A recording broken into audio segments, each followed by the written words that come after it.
आज के चैप्टर में भी एक्चुअली बेसिकली तो ये गैस्ट्रुलेशन ही स्टडी करेंगे और वो सारे मूवमेंट्स जिसके द्वारा एक गैस्ट्रुला तैयार हो जाता है उन मूवमेंट्स को ही हम मॉर्फोजेनेटिक मूवमेंट्स कहते हैं। तो मॉर्फोजेनेटिक मूवमेंट्स और उनकी अहमियत इनका स्टडी करेंगे। सो बेसिकली ये पिछले चैप्टर का थोड़ा सा रेपिटेशन होएगा। गैस्ट्रुलेशन एक्चुअली वो एक्टिविटी है जिसके द्वारा एक single layered blastula 3 layered gastrula में चेंज हो जाता है और ये एक बहुत इम्पॉर्टेंट स्टेज है इसलिए क्योंकि इस स्टेज में आकर के ब्लास्टोमियर्स स्पेशल एक्टिविटी दिखाती हैं और डिफ्रेंशिएट हो जाती हैं। वो डिफ्रेंशिएट मॉर्फोलॉजिक भी होता है और बायोकेमिकल भी होता है और अलग अलग तरह की एक्टिविटीज़ करती हैं। इन एक्टिविटीज़ की वजह से मॉर्फोजेनेटिक मूवमेंट पॉसिबल होता है।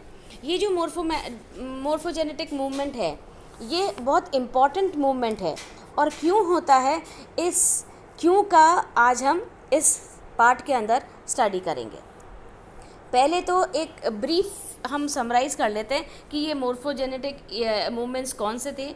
ये डिफरेंट तरह के मूवमेंट्स थे जिसके द्वारा हमने पिछले चैप्टर में किया था कि 2 तरह के मूवमेंट्स होते हैं, एपिबोली और एम्बोली। एपिबोली के द्वारा एक्टोडर्मल सेल्स बनती हैं या एक्टोडर्म बनती है और एम्बोली के द्वारा मेसोडर्म और एंडोडर्म डिफ्रेंशिएट हो जाते हैं। और इसी प्रोसेस के अंदर एपिबोली तो एक्टोडर्मल सेल्स बना लेती हैं, लेकिन एम्बोली में बहुत सारी इवेंट्स होते हैं। उनमें से कुछ इवेंट्स को समराइज़ कर लें तो एक होता है इनवेजिनेशन। इनवेजिनेशन जैसे कि ये प्रोसेस बताता है, इसके अंदर बाहर की सेल्स अंदर की तरफ फोल्ड हो जाती हैं या एक पॉकेट टाइप का बना लेती हैं और ये पॉकेट धीरे धीरे अंदर की तरफ माइग्रेट हो जाता है। जब ये बल्ज अंदर की तरफ माइग्रेट होता है तब हम इसको इन्वेजिनेशन प्रोसेस कहते हैं और अंदर जो ल्यूमन होता है उसके अंदर ये चले जाता है पूरा बल्ज और वो सेंट्रल एम्प्टी स्पेस है उसको पूरी तरह से भर लेता है और ये प्रोसेस इस तरह से इन्वेजिनेशन कहलाता है। दूसरा प्रोसेस होता है इनग्रेशन। इनग्रेशन मतलब सेल्स का अंदर की तरफ धंसना। एक्चुअली इस प्रोसेस में वो सेल्स जो पहले वेल बिहेव्ड होती थी, एपिथेलियल सेल्स जो हाईली डिसिप्लिन्ड होती थी, वो अब अपना ये नेचर खो करके फ्रीली माइग्रेटिंग मेसेनकाइमल सेल्स बन जाती हैं और ऐसा करने के लिए उनको अपने सेल शेप में, आर्किटेक्चर में, अपने प्रोग्रामिंग में, अपनी मोटिलिटी में और अपने दूसरे एडहेसिव रिलेशनशिप में चेंजेस लाने पड़ते हैं सराउंडिंग सेल्स के रिलेटिव, जैसे कि न्यूरल क्लेस सेल्स। एक और तरह का मूवमेंट है जिसको इन्वोल्यूशन कहते हैं, जिसको हम इनरोलिंग भी कहते हैं, कि बाहर से कुछ सेल्स जो शीट की तरह अंदर की तरफ आती हैं और पूरा बल्क अंदर मूव कर जाता है और ये पूरी तरह से बाद में ब्लास्टोसील के अंदर घुस जाती हैं सेल्स और ब्लास्टोसील को ओब्लिटरेट कर देती हैं और रिजल्टेंट वो तो बनता ही है, आर्केंट्रॉन तो बनता ही है। सो गैस्ट्रुलेशन जो एक बहुत ज़्यादा एक्टिव फेज है एम्ब्रियोनिक डेवलपमेंट की, उसमें ऐसा पाया गया है कि ये सारे मूवमेंट्स मॉर्फोजेनेटिक एक्टिविटीज़ के तहत होते हैं और ये मूवमेंट्स की वजह से ब्लास्टोमियर्स जो केवल ब्लास्टोमियर्स नाम को थी अब 2 तरह की कैटेगरीज में आ जाती हैं, माइक्रोमियर्स और मेगामियर्स। स्मॉल साइज़ ब्लास्टोमियर्स माइक्रोमियर्स कहलाती हैं और लार्ज साइज़ ब्लास्टोमियर्स मेगामियर्स कहलाती हैं। माइक्रोमियर्स में योग कम होता है और वो एक्टिव डिवीजन के फेज़ में होती हैं, जबकि मेगामियर्स में योग ज़्यादा होता है और वो डिवीजन इतने रैपिडली नहीं कर पाती है। ये जो पूरा मॉर्फोजेनेटिक मूवमेंट है किस तरह पॉसिबल हो रहे हैं और गैस्ट्रुलेशन कर रहे हैं, ये बहुत सारी एक्टिविटीज़ के द्वारा हो रहा है ये प्रोसेस। उसमें से मेटाबॉलिज्म एक इम्पॉर्टेंट एक्टिविटी है। हम जानते हैं metabolism is the sum total of all biochemical reactions in the body. अब एम्ब्रियोनिक डेवलपमेंट के दौरान ये मेटाबॉलिज्म 2 फेजेस में डिवाइड करके हम इसको स्टडी कर सकते हैं। एक को हम कह रहे हैं कैटाबॉलिज्म और एक को एनाबॉलिज्म। इसकी जो कैटाबॉलिक एक्टिविटी है इसके दौरान सारे डिस्ट्रक्शनल चेंजेस हो रहे हैं, जैसे सारे डिस्ट्रक्टिव चेंजेस हो रहे हैं गैस्ट्रुलेशन के दौरान। ये जितनी मॉर्फोजेनेटिक मूवमेंट्स हो रहे हैं, इन मूवमेंट्स के लिए और उन सारे चेंजेस के लिए बहुत सारी एनर्जी या ऊर्जा की ज़रूरत होती है। इस एनर्जी को पूरा करने के लिए ऑक्सीजन की ज़रूरत होती है। ऑक्सीजन का उपयोग बढ़ जाता है, जिसके द्वारा ऑक्सीडेशन की रेट बढ़ जाती है। जो भी स्टोर्ड फूड मटेरियल होता है वो उससे ऑक्सीजन रिलीज़ होती है। ये जितनी भी एनर्जी रिलीज़ हो रही है ये एटीपी के रूप में स्टोर कर ली जाती है। नाउ इस कैटाबॉलिक एक्टिविटी में हम सबसे पहले पढ़ते हैं ग्लाइकोजन का ऑक्सीडेशन। हम ऑलरेडी जानते हैं कि ग्लाइकोजन सबसे इम्पॉर्टेंट स्टोर्ड फूड मटेरियल होते हैं, सबसे इजीली ऑक्सीडाइज भी हो जाते हैं, इसलिए इनको सबसे पहले ऑक्सीडाइज किया जाता है। और ग्लाइकोजन ही यूज़ होते हैं सबसे पहले। इसका प्रूफ ऑटोमेटिकली लगाया जा सकता है कि एम्ब्रियोनिक एक्टिविटी या एम्ब्रियोनिक डेवलपमेंट में गैस्ट्रुलेशन के दौरान ग्लाइकोजन में घटती हुई मात्रा ये ऑटोमेटिकली प्रूव कर देती है कि ग्लाइकोजन का उपयोग एनर्जी की प्राप्ति के लिए किया गया है। दूसरी तरह का चेंज जो कैटाबॉलिक चेंज है वो होता है योक का ब्रेकडाउन। हम जानते हैं एग के अंदर योक या पीतक पाया जाता है और योक एनर्जी देता है, ये भी हम जानते हैं। तो ग्लाइकोजन के अलावा ब्लास्टोमेयर्स स्पेशली मेगामेयर्स में प्रेजेंट योक की मात्रा, इसका खंडन होता है या इसका ब्रेकडाउन होता है और इस ब्रेकडाउन के तहत जो भी बायोकेमिकल प्रोसेसेस हैं किए जाते हैं और एनर्जी रिलीज़ की जाती है। इस एनर्जी को गैस्ट्रुलेशन प्रोसेस में या मोर्फोजेनेटिक मूवमेंट्स में काम में लाया जाता है। Another very important event is anabolic activity. केवल कैटाबॉलिक ही नहीं, क्योंकि कैटाबॉलिक एक्टिविटीज़ अगर डोमिनेट करेंगे तो फिर डेवलपमेंट नहीं हो पाएगा। तो कैटाबॉलिक एक्टिविटी के साथ साथ एनाबॉलिक एक्टिविटी भी चलती है, जो ज़्यादा होती है कैटाबॉलिक एक्टिविटी से। As a result development takes place. हाँ, ये एक बात है कि गैस्ट्रुलेशन के दौरान ग्रोथ नहीं होती, लेकिन बाकी प्रोसेसेस तो बाकायदा होते रहते हैं। इन प्रोसेसेस के लिए एनर्जी की ज़रूरत पड़ती है।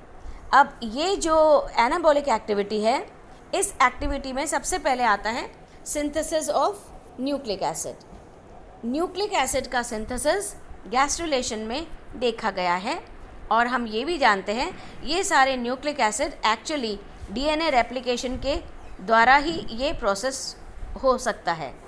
ये डीएनए रेप्लिकेशन प्रोसेस एक कंस्ट्रक्टिव प्रोसेस है और गैस्ट्रुलेशन की शुरुआत में का पता भी एक्चुअली डीएनए बेस्ड आरएनए के मॉलिक्यूल्स के सिंथेसिस की वजह से लगाया जा सकता है। स्टार्टिंग में डीएनए से ट्रांसफ़र आरएनए का निर्माण हो जाता है, जिस प्रोसेस को हम ट्रांसक्रिप्शन कहते हैं। So the process of transcription is influenced right from the very beginning.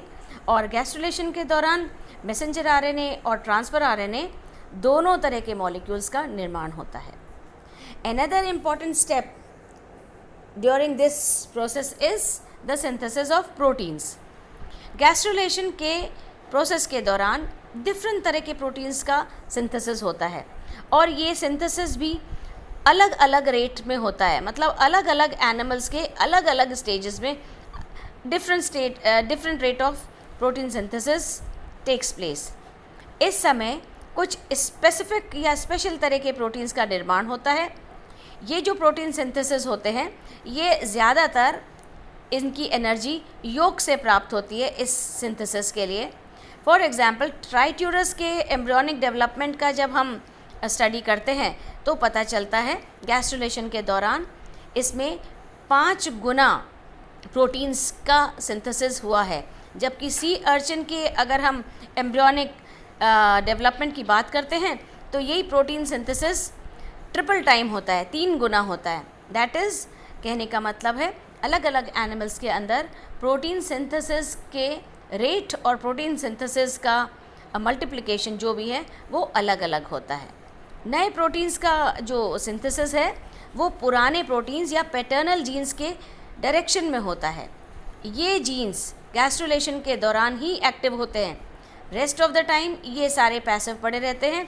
जैसे एक्टिव होते हैं वैसे मतलब गैस्ट्रुलेशन की शुरुआत हो जाती है और ये खुद एक इंडिकेटिव प्रूफ है कि गैस्ट्रुलेशन या मोर्फोजेनेटिक मूवमेंट्स के दौरान पैटर्नल प्रोटीन्स या पैटर्नल जीन्स ज़्यादा एक्टिवेट हो जाते हैं। ये पैटर्नल जो प्रोटीन्स हैं ये एंटीबॉडी के निर्माण को प्रेरित करते हैं।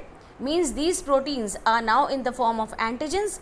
ये एंटीजेंस एम्ब्रियो के अंदर एंटीबॉडी के निर्माण को प्रेरित करते हैं और इस प्रकार गैस्ट्रुलेशन प्रोसेस को करने में सहायक होते हैं, बढ़ाने में सहायक होते हैं। ये एंटीजेनिक प्रोटीन्स गैस्ट्रुलेशन से पहले और गैस्ट्रुलेशन के बाद नहीं दिखाई देते हैं, तो इसलिए हम कह सकते हैं कि ये एक प्रूफ है कि स्पेसिफिक प्रोटीन्स का निर्माण होता है गैस्ट्रुलेशन के प्रोसेस के दौरान और उसी दौरान वो दिखाई देते हैं, बाद की फेजेस में वो विलुप्त हो जाते हैं। So this was how the different types of proteins were formed. इसके अलावा गैस्ट्रुलेशन के प्रोसेस में जीन्स की एक्टिविटी भी देखी गई है, बहुत डिफरेंट एक्टिविटी जीन्स की देखी गई है और ऐसा माना गया है कि वो सारे जीन्स जो गैस्ट्रुलेशन से पहले इनएक्टिव थे या पैसिव थे, पड़े हुए थे,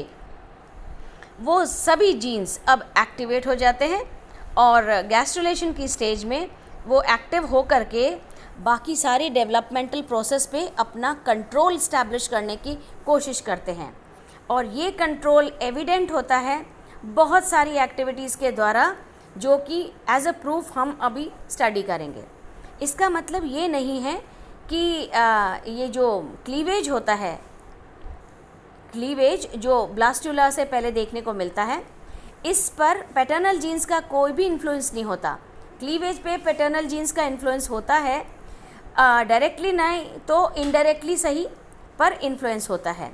और oogenesis के टाइम ये जो मैसेंजर आरएनए सिंथेसिस हुए हैं, ये नए मैसेंजर आरएनए मॉलिक्यूल्स जो सिंथेसिस होते हैं पैटर्नल जीन्स के डायरेक्शन में, ये एक्चुअली कंट्रोल लेते हैं क्लीवेज के प्रोसेस के अंदर। सो गैस्ट्रुलेशन के स्टार्ट होते ही एम्ब्रियोनिक सेल्स के सारे क्रोमोसोम्स पे जितने भी जीन्स प्रेजेंट होते हैं, वो सभी जीन्स आरएनए के सिंथेसिस में लग जाते हैं and they complete the synthesis of different types of RNA. Different तरह की आरएनए फॉर्म होती हैं, मैसेंजर, टीआरएनए, आरआरएनए, और ये सभी स्पेसिफिक प्रोटीन्स के निर्माण में मदद करती हैं। बहुत सारे ऐसे प्रूफ हैं जिनके द्वारा ये सिद्ध होता है कि गैस्ट्रुलेशन प्रोसेस के दौरान जीनिक कंट्रोल बहुत इम्पॉर्टेंट है। फॉर एग्ज़ाम्पल, ऐसा देखा गया है कि अगर किसी फर्टिलाइज्ड एग से, मतलब वो एग जो क्लीवेज कर रहा है, अगर किसी फर्टिलाइज्ड एग से न्यूक्लियस को हटा दिया जाता है, तो भी न्यूक्लियस को हटाने का मतलब है कि इसके अंदर मैटरनल और पैटर्नल दोनों जीन्स गायब हो जाते हैं क्योंकि केंद्रक हटा दिया गया है। फिर भी ऐसा देखा गया है, अभी भी इस एग का ये जो न्यूक्लियस के बिना अंडा अब जो रह गया है, मोरुला स्टेज तक इसमें क्लीवेज होता है, लेकिन बाद में गैस्ट्रुला का निर्माण नहीं होता। So when you remove a nucleus from a developing egg, morula तक तो डेवलपमेंट नॉर्मल रहता है क्योंकि क्लीवेज होता है and a solid ball of cells is formed, but gastrulation पे आके ये प्रोसेस रुक जाता है। इसका मतलब ये स्पष्ट है या ये एक प्रूफ है कि क्लीवेज के बाद आगे की जितनी भी डेवलपमेंटल स्टेजेस होती हैं उसमें न्यूक्लियस का इन्फ्लुएंस बहुत ज़रूरी है। बिना न्यूक्लियस के ये प्रोसेस रुक जाता है। दूसरा प्रूफ जो हम दे सकते हैं कि गैस्ट्रुलेशन के दौरान कुछ पैटर्नल जीन्स जो कि स्पेसिफिक प्रोटीन्स का सिंथेसिस करते हैं, ये ब्लास्टोमियर्स के अंदर ये जीन्स बायोकेमिकल डिफ्रेंशिएशन करते हैं और अब ये ब्लास्टोमियर्स एक नया रूप ले लेती हैं और नई एक्टिविटी करती हैं।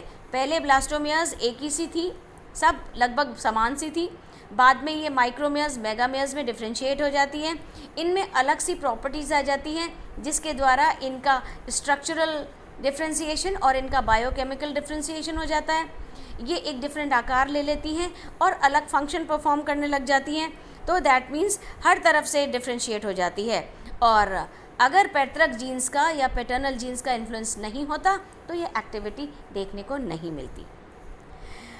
अब जहाँ एक तरफ बायोकेमिकल डिफ्रेंशिएशन के द्वारा कुछ कंस्ट्रक्टिव फेज चल रहा है गैस्ट्रुलेशन प्रोसेस में, वहीं पे ऐसा भी देखा गया है कि गैस्ट्रुलेशन के दौरान कुछ लीदल म्यूटेशंस की वजह से, जो कि लीदल जीन्स के कारण होते हैं, गैस्ट्रुला की डेथ हो जाती है।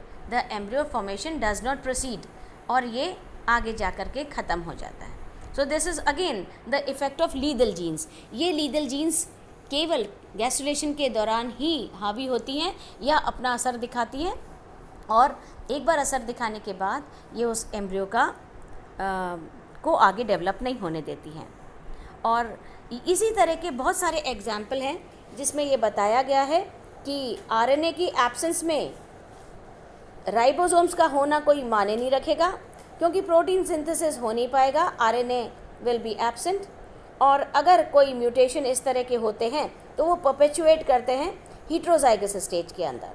सो the effect of RNA, the effect of other factors on the developmental pattern in gastrulation is evident from all these concepts. So ये तो था जीन का सिग्निफिकेंस या जीन एक्टिविटी, जो कि बहुत विशिष्ट रूप से गैस्ट्रुलेशन प्रोसेस के दौरान होती है और अपना असर दिखाती है, जिसके द्वारा गैस्ट्रुला पूरी तरह से बन के तैयार हो जाता है।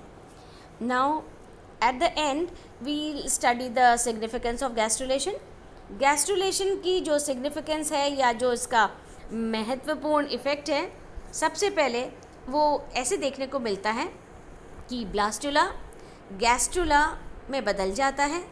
गैस्ट्रुला एक सिंगल लेयर से ट्रिपल लेयर्ड स्ट्रक्चर होता है, और इस स्ट्रक्चर के अंदर दो तरह की सेल्स पाई जाती हैं। एक को हम माइक्रोमेयर्स, एक को हम मेगामेयर्स कहते हैं। दैट मीन्स सेल्स डिफ्रेंशिएट हो जाती हैं और ये डिवीजन ऑफ लेबर दिखाती हैं और अपने अपने गंतव्य स्थान पे पहुंच करके बायोकेमिकल और मोर्फोलॉजिकल डिफ्रेंशिएशन दिखाती हैं। नेक्स्ट इम्पॉर्टेंस गैस्ट्रुलेशन की ऐसे है कि गैस्ट्रुलेशन एक कॉम्प्लिकेटेड प्रोसेस है, और ये जो कॉम्प्लिकेटेड प्रोसेस है ये गैस्ट्रुलेशन के दौरान होने वाली मेटाबॉलिक और बायोकेमिकल एक्टिविटीज़ और जीन एक्टिविटीज़ से एविडेंट हो जाता है। बहुत सारी एक्टिविटीज़ जो गैस्ट्रुलेशन से पहले और गैस्ट्रुलेशन के बाद देखने को नहीं मिलती, वो सभी इसी स्टेज के लिए स्पेसिफिक होती हैं। तो ये भी गैस्ट्रुला की एक इम्पॉर्टेंस है। तीसरी इम्पॉर्टेंस है कि गैस्ट्रुलेशन के दौरान न्यूक्लियस एक्टिव हो जाता है और ये प्रोटीन्स का एक डिफरेंट तरह के स्पेशल प्रोटीन्स का सिंथेसिस करने में लग जाता है। बल्कि हम कह दें कि nucleus tries to take control over the protein synthesis process. That is nucleus पूरी तरह से सेल के ऊपर अपना कंट्रोल लेने की कोशिश करता है। And last but not the least, gastrulation process की वजह से न्यूरल डिफ्रेंशिएशन, दैट इज़ तंत्रिका तंत्र का विभेदन स्टार्ट हो जाता है। द न्यूरल डिफ्रेंशिएशन स्टार्ट्स जैसे ही गैस्ट्रुलेशन कंप्लीट होता है, और न्यूरल डिफ्रेंशिएशन के लिए गैस्ट्रुलेशन बहुत इंपॉर्टेंट होता है, अदरवाइज न्यूरल डिफ्रेंशिएशन नहीं हो पाता और नर्वस सिस्टम नहीं बनने पाता। So this was all about gastrula जो अपन ने पिछले पार्ट में भी किया था। इस पार्ट में मोर्फोजेनेटिक मूवमेंट्स के ऊपर अपन ने हाईलाइट किया था, थोड़े से मूवमेंट्स देखे भी थे। उसके साथ ही साथ मोर्फोजेनेटिक मूवमेंट्स कैसे पॉसिबल होते हैं, कौन सी मेटाबॉलिक एक्टिविटीज़ इसके लिए ज़िम्मेदार होती हैं, किस तरह की जीनिक कंट्रोल सेल एक्सरसाइज करती है, इस दौरान न्यूक्लियस कितना अपना इन्फ्लुएंस लगाता है, क्रोमोसोम्स और डीएनए आरएनए किस प्रकार अपना इफ़ेक्ट दिखाते हैं, ये पूरा अपन ने स्टडी किया। और साथ ही साथ गैस्ट्रुलेशन के सिग्निफिकेंस की भी अपन ने स्टडी करी। And so this completes the overall study of gastrula. Thank you.